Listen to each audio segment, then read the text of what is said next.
Hey everyone, and welcome to In the Business. I'm Mike McGowan. Joining me here today, Glenn Spectre, who is one of the head trainers at the Iron City Coalition of Competition now? Wrestling Academy. Wrestling Academy. I was the assistant trainer at the Coalition of Competition, which was the old name of the school. And this is why I wanted to talk to you and bring you in, because you've actually gone almost full circle, come back around.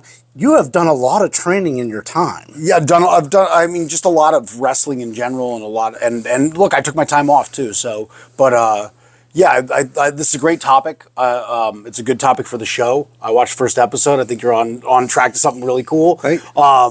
And so I was, when you asked, I was happy to come on. If you guys don't know, Michael McGowan's been around the Pittsburgh area, West Virginia area, doing all kinds of stuff in wrestling, not just wrestling, but also he makes the finest belts in the business, and super helpful just to have a show for anything from technical help to in-the-ring help. So, Oh, thank you. yeah, absolutely. So, starting with, let's start your training. Let's say, what did you gain from when you were training that you try to bring into how you train now? So I had the weirdest, like everybody has their own path in wrestling, and I don't think any of them are like straight and narrow down the line. I mean, probably some people, if they get, I know that like for a while the Fed was plucking people out of like university athletics and things like that. So maybe they have like a straight through line to, like, I'm an athlete, I'm a wrestler. I think that it's, I think it's different for a lot of people, though.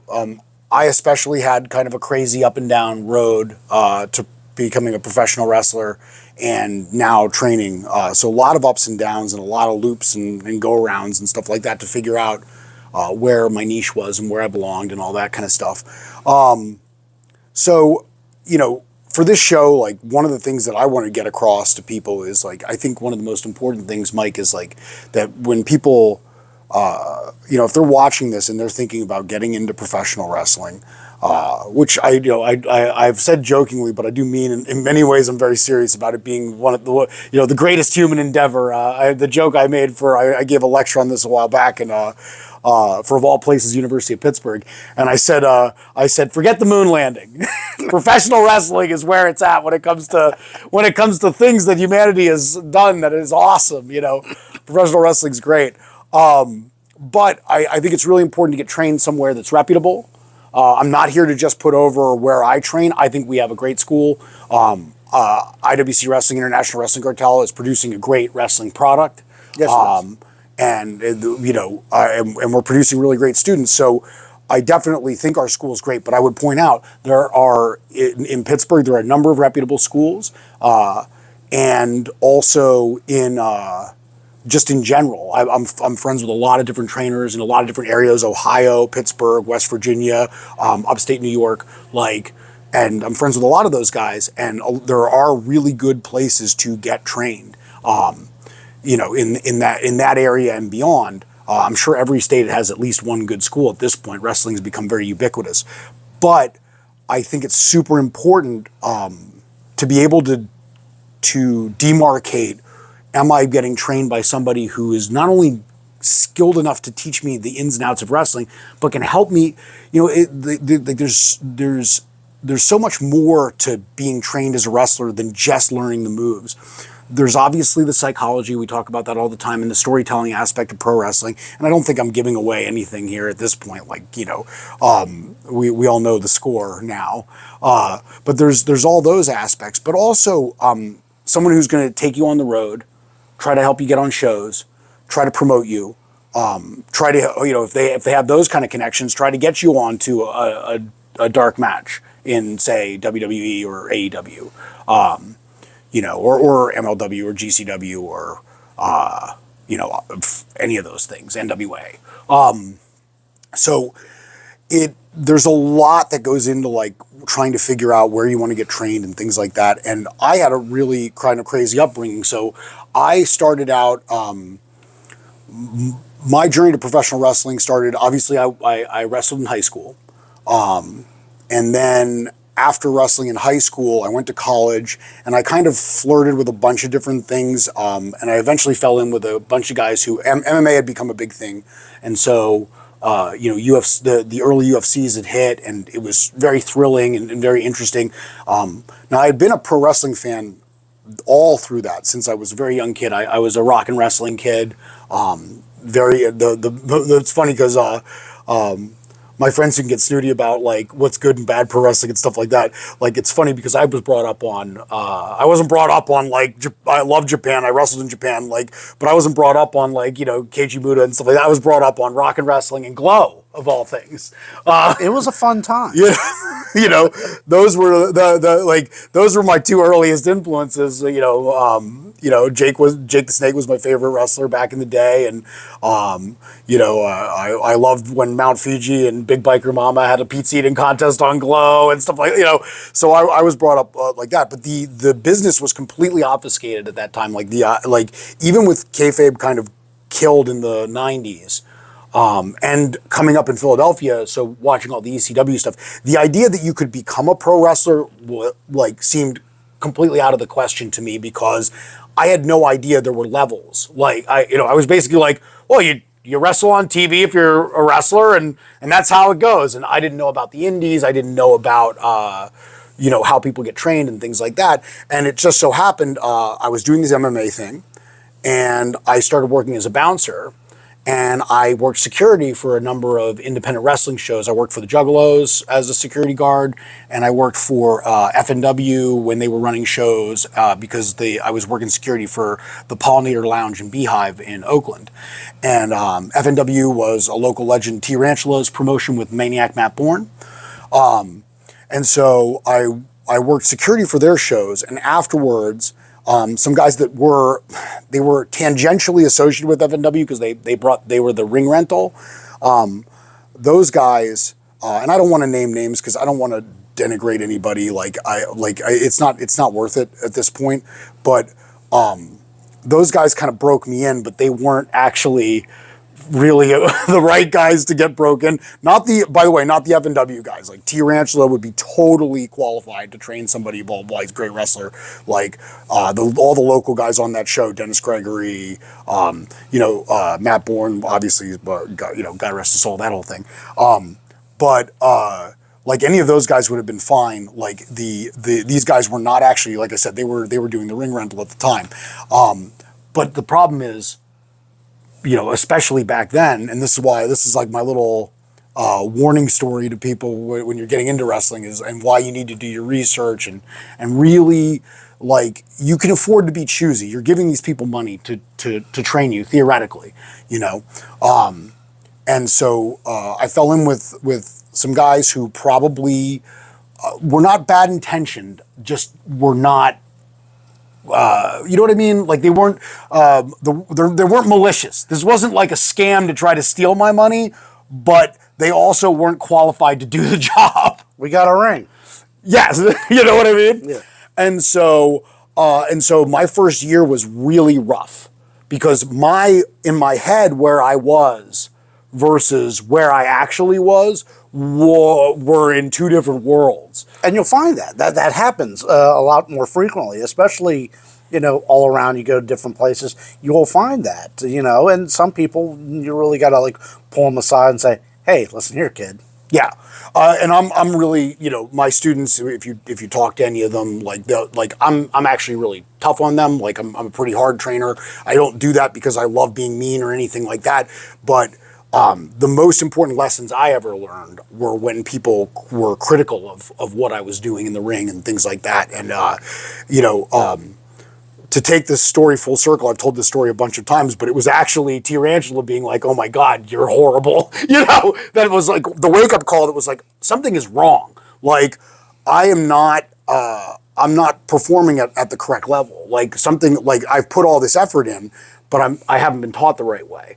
And that was brutal, because I had invested money and time and it was something I needed to hear. And so I'm very grateful to have, in looking back on it, I'm very grateful that somebody did that. But at the same time, it was really difficult, pill to swallow.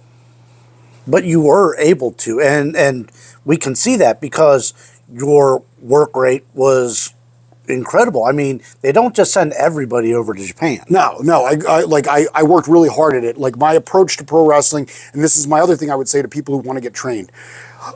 Even if you're in your head, you're like, I just want to do this for fun. I want a hobby or whatever.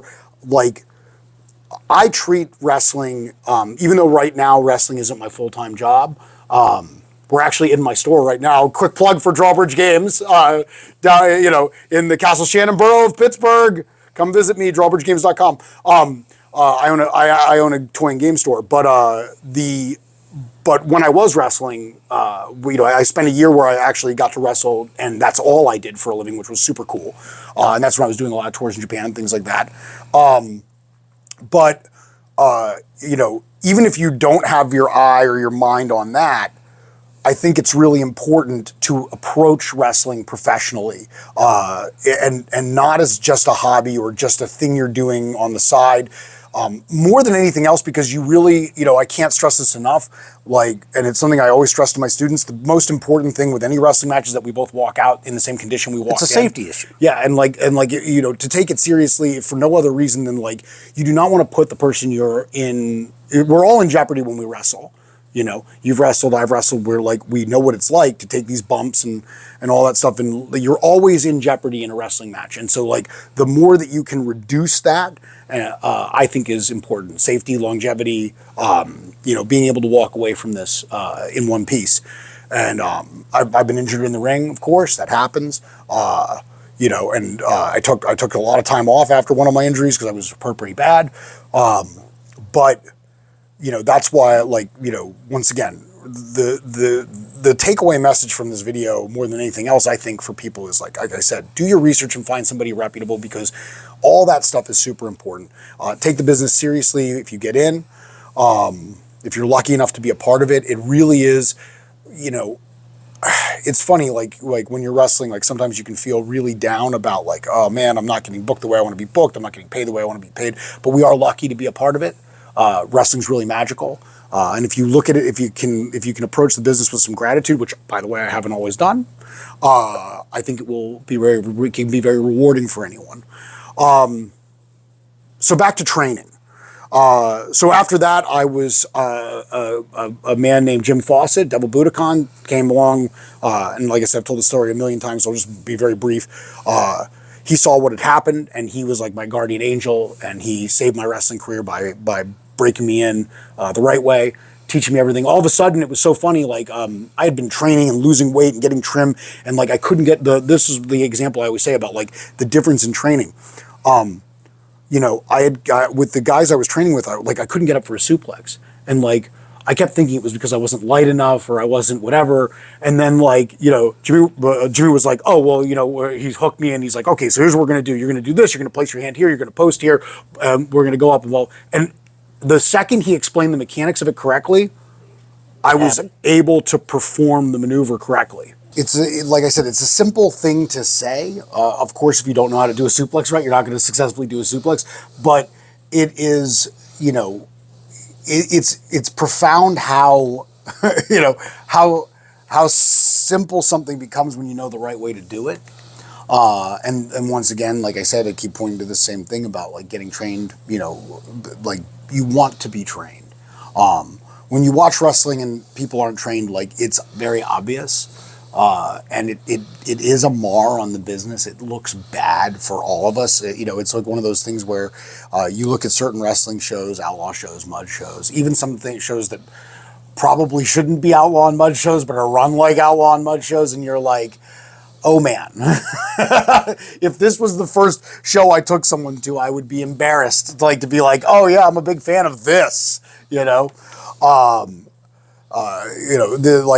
go to some shows and stuff's a step up from backyard, and that's rough. It's a rough place to be, and it's not like these people don't have heart or desire or whatever, but if you have all that, then you're gonna you need to fight for this and get trained somewhere, and if that involves forking over some dough, then fork over the dough. Sometimes the value of something is obvious. If you're, sometimes things that are free are not great. That kind of thing, free or cheap. Anyway, So, my journey took me to, began tagging with Devil Budokan, and then we ended up being a tag team in IWC. In the early 2000s, I fell in with Shirley Doe, who's a local legend. Super hentai. I always like to put over Troy Lords, who I think is probably the best technical wrestler in Pittsburgh. The you know, I was very lucky to fall in with these guys, and I learned a lot. And eventually, because I was the guy who, I was very dedicated to training. I would show up for, training for 2 days, like 2 days a week, and then wrestle on the weekends. And we'd train for hours on those 2 days. And so, for whatever reason, I think they took a liking to my dedication to it. And eventually I became the assistant trainer there, and I got to oversee the training of a bunch of really great guys, local, some real local standouts like the Gambino brothers, Michael Facade, Jason Gorey, DJ Z, who now is Joaquin Wilde in the Fed. So very blessed to have that time. And so being able to train those kids and watch them do good, the interest, I took some time off to raise a family. I got injured. My wrestling prospects at the time had gone from being very, very high because I was wrestling in Japan for DDT. And then some of my bookings had dried up, and the money wasn't coming in as quickly as I needed it to. And so I took some time off, married a wonderful woman, had a kid, started a business, all this other stuff. And then, fast forward to last year when Bobby Pisker, who's head ref at IWC, asked me to come back and start training for them. So I had been working out, but not really working a lot of shows. I had been working out in the ring, but not working not doing a lot of shows and things like that. And I was like, hey, this is a great opportunity. I really like training. And this goes back to where I said, you want people who are invested in you, like these kids that I have now. Don't get me wrong, not for completely altruistic reasons. If these kids make it somewhere, it helps me, So I don't want to pretend it's, I'm just there trying to make sure these kids get to the Fed because I like them. I get paid to do a job. And my goal is to get these kids as high up and as far as I can get them. Because look, it doesn't just help them, Being able to point to people and being like, I trained that guy. Now he's doing X. I trained that gal. Now she's doing X. That helps me a lot. So I don't want to pretend like it's totally altruistic either. It's business. But but because of that, it makes me want to push harder and get them to where they need to be. My philosophy behind training, like I said, there's a ton of great trainers out there. Let's start at the beginning, Mike. The first thing for me is, we do a rough tryout.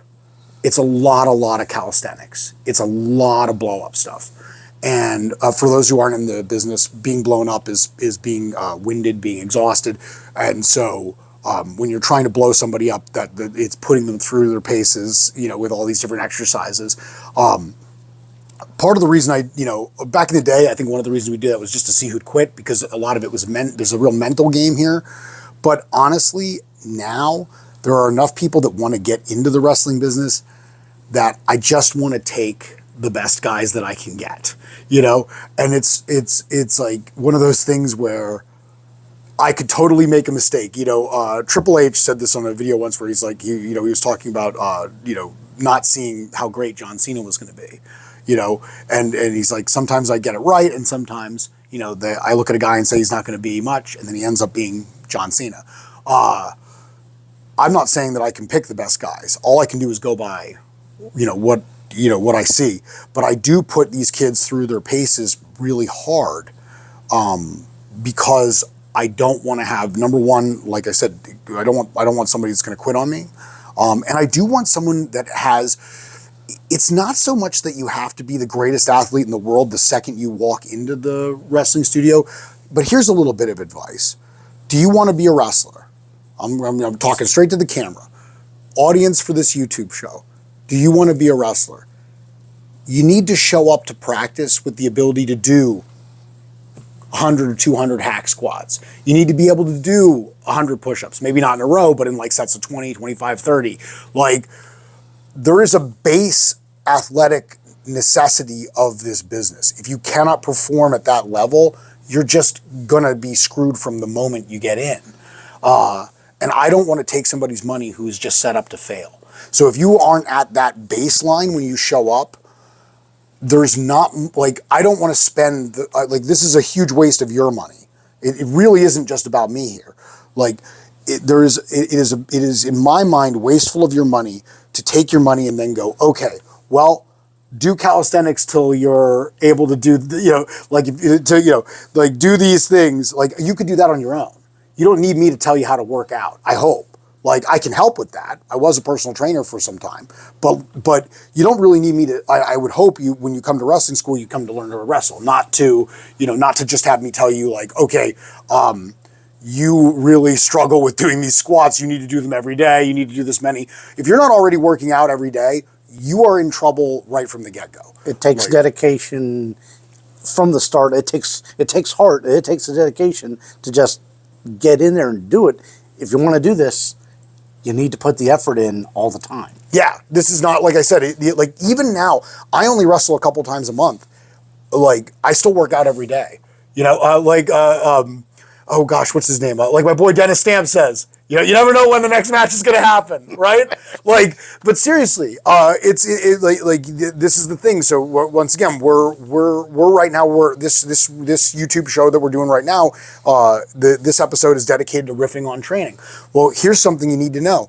If you want to be a wrestler, there's a good chance you need to be working out basically every day. Like, you can have active rest days where you're not working out as hard, things like that, because you want to let your muscles recover, of course, like all those good kind of bodybuilder type behaviors. But honestly, there aren't too many days where you shouldn't be doing something physical, like baseline. And the thing is, like, if you go to a wrestling school that's reputable and they put you through your paces and let's say you throw up, like, in the first 10 minutes, that's an indication that you might not be ready, because the things that we do in the ring are surprisingly taxing. When you watch a match, there are just moments of explosive movement, and you have to be, and now it's even more demanding because the styles are so, the American style of wrestling has become so heavily influenced by the Mexican style of wrestling and the Japanese style of wrestling that the work rate is like super high. And so, like I said, we do blow-up drills all the time. We still do them. Like, even though, like, the current class is, like, a good 6-7 months in, blow-up drills are a regular part of practice because you need to know how to breathe in a match and you need to have the constitution to continue. So, like, one thing I would never want for my students is to finally get that shot and then gas out. Like, that would be terrible. So places that focus on, once again, that want you to have some athletic ability before you come in, that don't just take anybody who walks through the door. I think that's important. Like, when you're looking at your school, like, who's come out of that school? Is it connected to a wrestling promotion? And the reason that can be important sometimes, not every good school is attached to a wrestling promotion, but the thing is, you want a place where you can go. Right. Those initial getting enough footage so you can send it to another promoter and say, hey, I can perform at some level for you. Having a place that's just going to be that's going to be able to get you out the gate in front of a camera is priceless. It's one of those things you're going to end up working in the beginning for very little money, maybe nothing. Which is a super bummerino, and I wish it didn't happen, but that's the nature of the business. The demand, the supply side of pro wrestling outstrips the demand side of pro wrestling by a level of magnitude that is almost indescribable. It's insane, isn't it? Yeah. And that's why it's so hard to stand out, And like I said, I've done some really great things, but there's a good chance that anybody watching this YouTube video, you might look at this and be like, I haven't even heard of this guy. I got to go Google him or whatever. Who the fuck are you? Right. Exactly. There's every chance in the world. Like I'm not arrogant enough to think that anybody watching this YouTube video would know who I am right off the To bat. be fair, you don't look like you did 20 years ago. Well, yeah, like we all get older, right? Well, Like no, you have a lot more facial hair. that is true. That is A lot absolutely true. more. Used to be baby smooth. And sometimes actually a baby face. I haven't worked baby face in a long time. I got a real heel look. So yeah, so I would say like you've got to factor in all these things. And once again, I have no script for this. I'm just riffing off of what I know. That's what this. Essentially, like, are the trainers invested in making, like, do they see you as a reflection of them? Are they invested in getting you somewhere? Different trainers have different styles, but I do think, my view on it is I come in hard. I'll soften up if you show me that, like, I can be a little softer. But, like, I generally come in pretty hard because, once again, like I said, people don't grow when they're just told everything they're doing is great. And most people, when they start wrestling, everything they're doing really isn't great. So I think there's a level of honesty there. And also, like I said, people grow under pressure or they crack under pressure. But if they don't break, they'll get stronger where the cracks are. So it's, so my view is like, once again, like, are the trainers dedicated? Are they invested in you? Do they have some kind of connection to a promotion where they can help you get your first matches in and get you some experience? Who have they produced? Not necessarily always. I don't think always the best trainers are the guys who are the top guys necessarily. I think having done something in wrestling is useful. Darren Smythe paid me a fantastic compliment once when he said, like, he was like, I like you as a trainer because you've done television. Like, you have that experience. You know what I mean? And like I said, I haven't done as much television as, like, a WWE superstar, but when I was doing television in Japan, I know what it's like to have to hit times. I know what it's like, so having that kind of experience helps too. Because when something is filmed for television, you have a set amount of time, and at IWC actually we're really strict about our times because we have pay-per-view through Fight TV. So once again, having that experience where you have to meet times, because if you ever make it to the big dance, you're going to have to work within a time constraint, stuff like that. So I definitely haven't written the book on pro wrestling. I don't claim to know, I don't claim to know everything about it. I'm just dedicated to my students, and that's it. Like, I have a pretty good knowledge base. I am a safety first, and focus on executing things correctly every time, and telling a good story, and coming out of the ring intact. That's my focus as a trainer, and I think I do a really good job. But we'll see. This next class is the next test. You know what I mean? And you're only as good as as a wrestler. You're only as good as your last match, and as a trainer, you're only good as the last crop of kids you trained. So I'm as hard on myself as anything else. But like, obviously there are schools that have their reputation precedes themselves. Lance Storm, Tom Pritchard. Look, I've stolen uncalculable amounts of drills from Tom Pritchard. Love Dr. Tom's drills.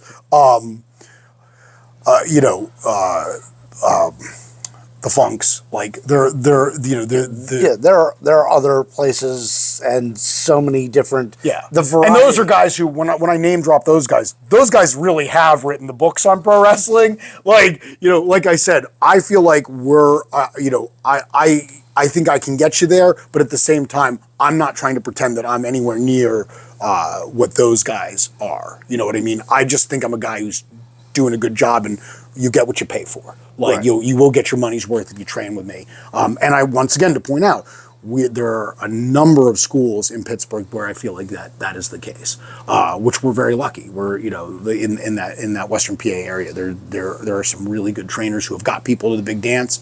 I just happen to be lucky enough to be one of those guys too. Go on. I would just say, I myself have been an assistant trainer, and I have trained some people at some places, and I appreciate your experience so much. I know one of the things that when I was first fielding questions about guys wanting to train, I always put forth the question, what is your goal? Like, if your goal is to go wrestle for the WWE, my thing would be like, well, do you really want to come train with us? Or do you think it would be probably you should just go down to Florida and try and get in the door down there?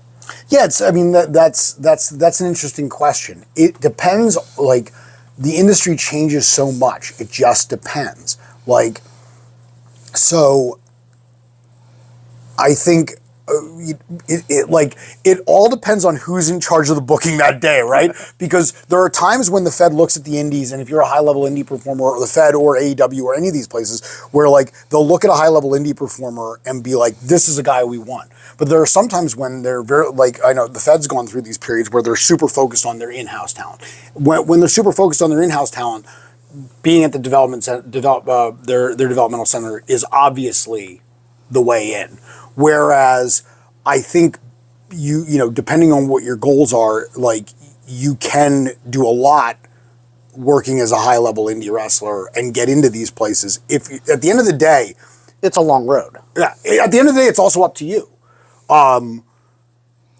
You know, you have to, you know, at some point, no matter how good your trainer is, you know, if you're trained by Al Snow, if you're trained by, like, once again, we name dropped all these great trainers. Like, if you're trained by any of these guys, at the end of the day, Booker T's got a school.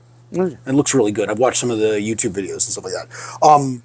But, you know, name dropping all these great trainers and stuff like that, at the end of the day, though, it's going to be you. It's up to you. Like, if you're the person who has that dream and has that goal, it is up to you. Like, it's going to be how you perform. If you become undeniable, then the world is your oyster. The sky's Write the your own limit. ticket. Who are some of the guys who are in the biggest storylines in the Fed right now? Kevin Owens and Sami Zayn. Where'd they come from? They came from the Indies. Like, there is a path to any of these places if you're working hard and you're good enough. Like, it is a combination of some things, and luck is a factor too. But I don't think that necessarily you have to train at the WWE Developmental Center to be a top guy. And it seems to me the evidence bears that out. Now, is it a huge leg up? Well, like I just said, is the place you're training connected to a promotion? Well, you know, you can't be much more connected. I mean, you're going to pay the money, but it goes back to what you said. You're going to get what you pay for. Yeah, yeah. So I mean, there's, you know, there's a lot of opportunity out there for people who are willing to grab at it, and you know, and then just understand that the first couple of years in the business are really rough. There are going to be a lot of times when it's going to try to this thing is going to try to break you. And not on purpose. There's nothing necessarily evil about it. It just is what it is. It is a bucking bronco, and if you can't hang on, you're just done. Take it from a guy who didn't hang on like all the time. I got bucked off plenty of times. So it's difficult. Now to turn it around, take the conversation in a different direction. We talked about like what I think you need to look for in a school. Like, once again, my training philosophy, I start out hard, and then I give praise out, but I'm not quick with it. I don't know how people feel about that. Like, I think that, once again, one thing I don't do is I don't give praise for what I consider to be just competency. Like, it's like, oh, you did it right. Okay. I give a lot more praise for when I see something done with excellence. You know what I mean? What I like to call, like, I say it all the time when I'm teaching students, is like match quality. When I'm like, oh, that's match quality. Like, that's probably one of the higher compliments that I give out, is like, what I mean by that when I say it is, that's something I could see on a match, like in front of an audience, and have it be good, So, like that, like we start out with a lot of conditioning, and bumping and all that stuff. We have a heavy focus, and I would say this is another thing, once again, to look for in a school. We have a heavy focus on fundamentals and making sure, like one of the things that we're hammering home so hard right now is making sure that basic things are done with excellence.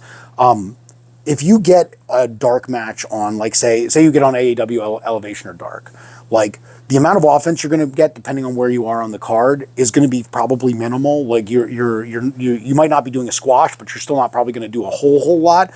So like, are your strikes good? Like, can you throw a good wrestling punch, a good working punch, or a good working forearm? Can you, when you throw a drop kick, is it textbook? Can you take a hip toss? What about your arm drags? This is the stuff people are going to look at. The thing I say to my students, and I'll blow up sometimes. You know what I mean? Like I don't like, obviously, like I don't go overboard, but like I'm a yeller. Which I might not seem having this. We've been friends for a long time, so this is a very casual conversation. But like when it comes to the student-teacher relationship, I can be a yeller sometimes, and like especially on things where I feel like you should know it by now, yada yada. But the things I have to say is take something very basic like a clothesline. If you throw a bad clothesline on your like dark match, it's a problem. They might never look at you again. I don't know what their view is. I don't want to say like they won't ever look at you again, but I would say if you called an arm drag spot in your elevation match on AW and then you botched the arm drag, the chance of me ever bringing you back is like 0. Because it's such a fundamental thing, and what would start to worm into my head is, if this guy isn't perfect on the fundamentals, what the hell am I going to do with him if I want to have him wrestle Moxley in the main event? It's not to say that really good wrestlers botch all the time. Don't get me wrong.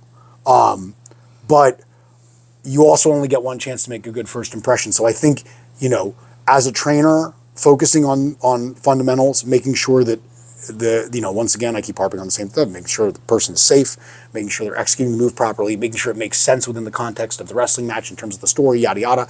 Like, I feel like if you're a trainer and you're doing those things, that's half the battle. If you're a student and your trainer is focused on those things, that's half the battle. One of the things I constantly yell when I'm in training is like, do you watch wrestling? I say that all the time, and it's so funny. I don't know if other trainers ever do that, but when I see something and it's just totally weird and doesn't make sense within the context of a wrestling match, that's like the first thing I say is I grab, I don't have any hair left. I'm just like, I grab my scalp and I'm like, do you watch wrestling? It's like, it's one of those things that, it sounds so basic, but it drives me nuts when people do stuff and I'm like, have you watched a wrestling match? It's wrong. Like and that's the thing that's so baffling about like some of the wrestling that I see on these shows that are either outlaw shows, mud shows, or just shows with people who are not trained properly. Like after a while, if you are a real fan of wrestling, and everybody who gets into the business is a mark on some level, like Yeah. I truly believe that. You have to look at what you're doing, watch video of yourself, and I definitely think it's not just narcissistic. Like, it's great to watch video of yourself when you're doing good and you're like, yeah, I nailed that, whatever. I still do that today. Like, you know what I mean? Like, that narcissism's definitely strong, running strong. But like, also watch video because you can see the parts where like, oh, this isn't right. And compared to the people who are working on the highest level, you'll know where you are. There are it's funny because he came back, I got the chance to hang out with him recently, but I was talking with Shaquem Wild, and we were just BSing about wrestling, and like he was like, there are levels to this game. There are, and if you want to be a pro wrestler, once you start training and you're executing your moves and you're videotaping yourself and you're watching your videotape of yourself, look at where you are and compare it to the highest level. And that'll give you a good idea of where you need to be. You should be watching wrestling all the time. You should be watching no joke, at least a match a day. There's always time to do that. Some matches are 5 minutes long. Yeah. Wow. So I spit a lot at you. Like I talk a lot. I'm sorry. I hope I didn't put anybody to sleep. Like things that I'm passionate about, I'm very verbose. And that's fine. I mean, that's what we're here for. Glenn, I gotta tell you, thank you so much Anytime. for doing this. I with will me come today. back. I absolutely want to hit you up with some more stuff on this because this is a great topic, and we're going to expand on this in the future. Yep. And there are other people who want to get involved. I would love to actually get like a roundtable discussion with a couple people, Absolutely. and just have everybody just go at it. Yep, absolutely. Like I would absolutely love that.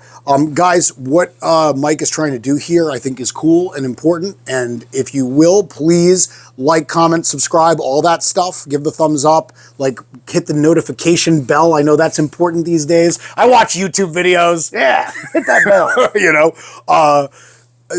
Like if you want to see more content like this, because there's a lot of great stuff going on in the indies, and the kind of people you're going to see on the show we're in the trenches of indie wrestling. Like I said, I said once in a promo right before one of my favorite matches, cage match with Brody Lee. I said the guys in this business that are really blood, sweat, and tears are the guys who are sweating it out in the dirty indies, and that's what that's where my passion is for this. Check out IWC and IWCWrestling.com, please. We got a great show going on. That's also where the information is for the Iron City Wrestling Academy. Yeah, and also if you happen to be in the area, check out Drawbridge Games. Yeah, that will help me out. No, we're doing great. We're a game store, once again in Castle Shannon area of Pittsburgh, which is South Hills. Come check it out. And as always, support indie wrestling. I mean, that is where these guys are. Here I'm supporting Colossus Mike Law. Colossus Mike Law is the best. We love him. So, you know what? Buy some merch. Buy your friends' merch. Dude, that's huge, actually, for real. And I'm not even talking about, I sell t-shirts too. So don't get me wrong, you can buy my t-shirts, but really, seriously, go to indie shows, buy tickets, and if you, like I said, if you want to see more of some guy, go up to their table and buy their merch, because honestly, that's where a lot of the money they're going to make off the show is going to come from. And it is so helpful, both because, I want to pay for the diner food after we get done the show, but also, in all seriousness, this is going to sound goofy, but there's a real, when somebody buys your merch, it makes you feel good. Like you're doing something right. Yeah. So if you want to help the psychological state of your wrestlers, keep them motivated. The path to success. It means putting yourself out there. You get good training, you get good merch, you put on good matches, and you know what? That's the path. You start going down that path, there's success in there. Like I said, if you're dedicated enough, with a lot of hard work, some ability, some natural ability, and a little tiny bit of luck too, luck, hard work, dedication. The world can be your oyster for sure. And like I said, you unfortunately, don't do what I do. Don't flinch. I flinched. I had my chance. I got pretty far. I'm happy with what I did. But if you're, I say this all the time to my students. I say, there's going to come a point where this is going to get insanely difficult. And that's when you have to push the hardest. It's my belief, anyway. All right. Thank you, sir. Hey, thanks for having me, Mike. And you have a good night. And we'll see you next time in the business.